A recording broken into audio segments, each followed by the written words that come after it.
Hi guys, for this video we are going to answer this particular problem.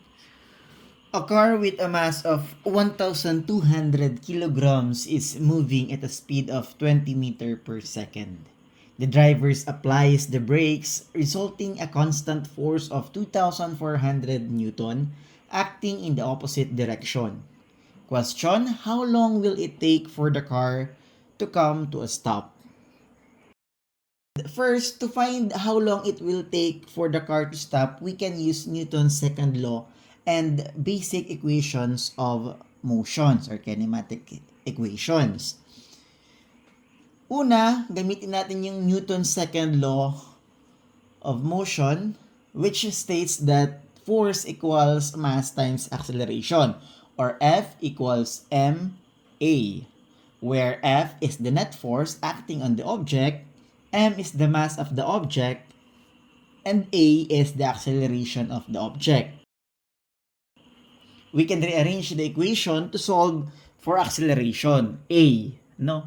So, rearrange lang natin or formula transformation or transposition, i-isolate natin yung a, yung acceleration, sa isang side ng equation. So, a equals force divided by the mass.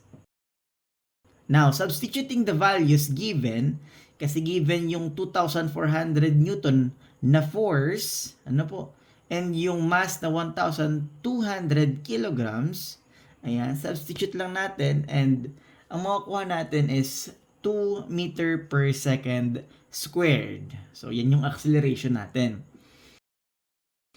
Kailangan natin yon kasi kailangan natin muna si acceleration bago natin makuha yung pinakahinahanap na time. Ang question is, how long will it take for the car to come to a stop?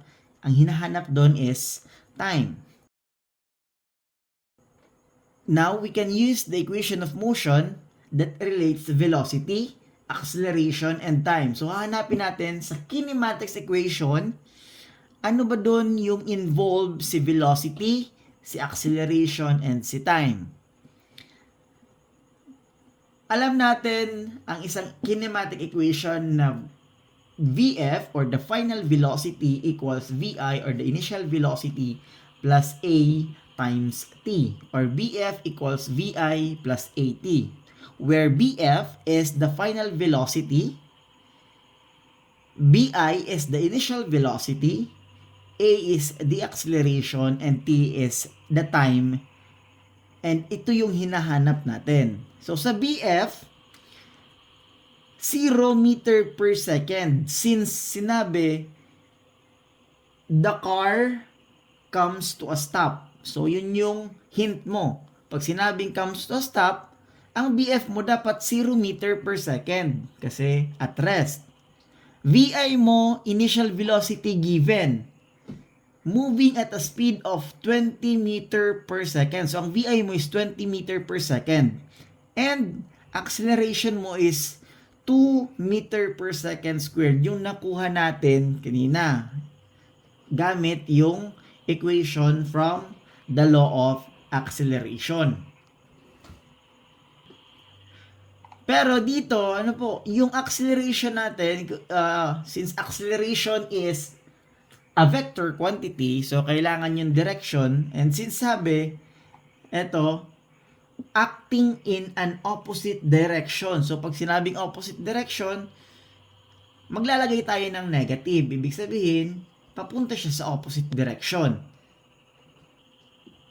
Now, substituting the known values dito sa equation natin na BF equals VI plus AT, so, substitute natin, BF is 0 equals VI is 20 plus acceleration mo is a negative 2 times time. So, ito-transpose natin, lipat natin si 20 sa kabila. So, magiging negative 20 equals negative 2t. So, para makuha natin yung t, yung value ng t or yung time natin, divide natin both sides by 2. Ang matitira na lang, t equals 20 over 2, or that is equal to 10 seconds. So, therefore, it will take 10 seconds for the car to come to a stop. Yun, sana gets natin yun, ano, and see you sa susunod nating mga video lesson.